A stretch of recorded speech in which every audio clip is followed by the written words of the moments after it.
All the big platforms are rewriting the rules this week, turning ads into conversations, search into chat, and quietly reshaping where content actually lives. Hey Carnies, and welcome back to the Daily Carnage Show. I'm Shannon, I'm a digital marketing strategist at Carney, and I'm your host. So grab your tap water and let's get started. Instagram is building another Snapchat. Meta is testing a brand new standalone app called Instance, and the concept is familiar: disappearing photos, one-time views, gone in 24 hours. Meta's testing the new app in markets like Spain and Italy. You can't save anything, you can't repost anything, you can barely edit anything. You can add text, but that's about it. And of course, the whole point is a return to the casual, low-pressure form of social media sharing that millennials invented and then destroyed. Meta can't really wind back the clock on Instagram. You can't put all the polished posts and algorithms and creator and brand content back into Pandora's box. Instagram is for your brand deals and your highlight reels. But Instagram, which has a history of ripping off Snapchat, is hoping to catch lightning in a bottle again, because clearly all these features that they've been testing to try to inject authenticity back in the app aren't really working. And this isn't the first standalone app that Instagram has tested, because asking audiences to open a different app for a very specific kind of content with a smaller audience is risky. But as we've talked about before, all the feeds are getting more algorithmic, content is getting more performative, social media is getting antisocial, and messaging, DMs, are becoming the real social layer now, which of course opens up a lane for challengers, and so Meta is hedging their bets. So only time will tell if Instance will be the hot new ephemeral messaging app or just another Snapchat clone. You can now tell TikTok exactly what your video is about. TikTok just rolled out a feature that lets creators manually add and remove keywords that are tied to their video metadata, which means that instead of relying solely on your captions and hashtags, or whatever TikTok thinks your video is about, you can now suggest and block keywords and basically guide the system to direct your video to the right audiences. And this, of course, fits into the bigger shift of TikTok essentially functioning like a search engine. Data shows that users are actively searching inside of TikTok, and the algorithms are increasingly built around matching content to intent, no longer just pushing viral clips into your feed. This update basically represents TikTok formalizing something creators have been already hacking for years. If you're also in the short form game, you know that TikTok SEO is like a weird mix of stuffing keywords into captions, saying phrases out loud in videos, adding on-screen text, and then just hoping and praying that the algorithm connects the dots. But sometimes it doesn't. So essentially this is TikTok just saying like, fine, damn, here you go. It's still not full control though. TikTok will still oversee the keywords and make sure that they're actually relevant. So you won't be able to just use trending terms and try to game the system. This is good for creators, but it's of course also good for TikTok, because the clearer it can understand what a video is about, the better it can surface it in the search, recommend it to the right audience, and accomplish its ultimate goal of keeping users in the app forever.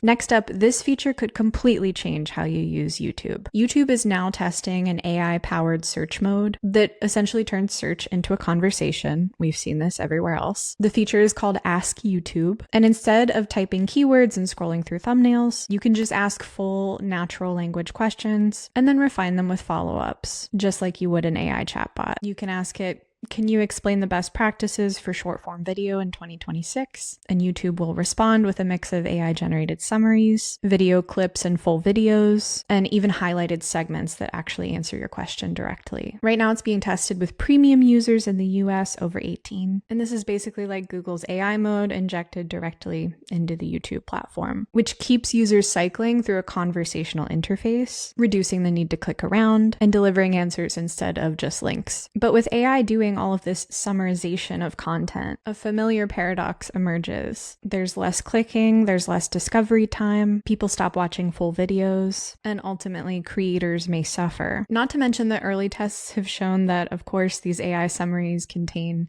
significant errors sometimes. But as we see search becoming more conversational across all of our digital interfaces and content become more modular, it begs the question that if platforms become the answer, what will happen to the people who used to provide it? Snapchat just dropped AI into your DMs. They've just launched something they're calling AI sponsored snaps, and so brands can now deploy AI agents directly inside of the chat tab. So instead of seeing a static ad, users can now converse with it. They can ask questions, they can get recommendations, and have a back and forth with what is essentially a branded chatbot living in their inbox. And the fact that it's happening in the inbox is an important signal, because as we know, that's where all of the social engagement is happening these days. Snap says users sent over 950 billion messages in just one quarter, and more than 500 million people have already interacted with its My AI chatbot. So this is an existing user behavior. This, of course, builds on sponsored snaps, which already drop full screen ads into your inbox. But those were more passive. You could open them, watch them, and then that was it. But now that brands can bring their own chatbots into these interfaces, they can now guide users toward conversions, creating a continuous loop. Snap is in good company. The entire ad industry right now is betting that advertising is moving away from being all about impressions and clicks and prioritizing conversations more. This also moves Snap closer to full funnel advertising. So discovery, consideration, and now conversion, all happening within the Snap interface. I think shopping is about to get pretty complicated for the digital consumer, because even though you know you're talking with an AI chatbot, because it's conversational, it feels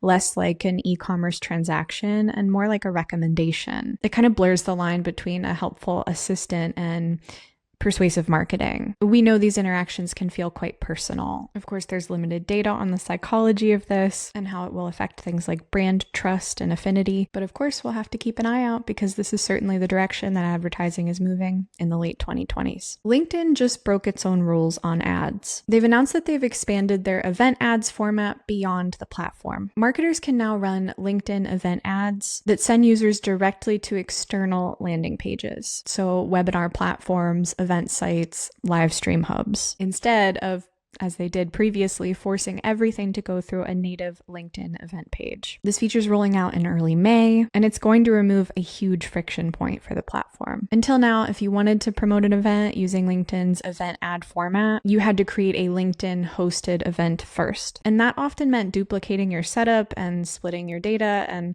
often it would just disrupt and break your funnel. But now you can use LinkedIn's targeting, but keep your experience, which is a strategic shift in how LinkedIn is positioning itself in the ad ecosystem. Traditionally, platforms, especially LinkedIn, has really pushed to keep users inside their walls. So native forums, native events, native everything, because the more time and data that you control, the more valuable your platform becomes. But at this point, LinkedIn has over 1 billion users and really deep professional targeting by job titles, industries, seniority. It's one of the most precise B2B ad platforms that's available. So now LinkedIn is essentially leaning into being a high quality traffic source. But while you are getting more control over your funnel, your landing pages, your registration flow, and your data, you are losing a little bit of convenience in the exchange, because when all of that traffic now goes off platform, the performance is now your problem again. But we'll take more flexibility as a win. And that wraps it up this week for the Daily Carnage Show. Thanks so much for joining me. Make sure to like and subscribe across all our socials. And of course, don't forget to subscribe to our daily newsletter, The Daily Carnage. We send an email every day of the work week so that you're always the sharpest marketer in the room. Until next time, have a good one, Carnies, and I'll see you in the inbox.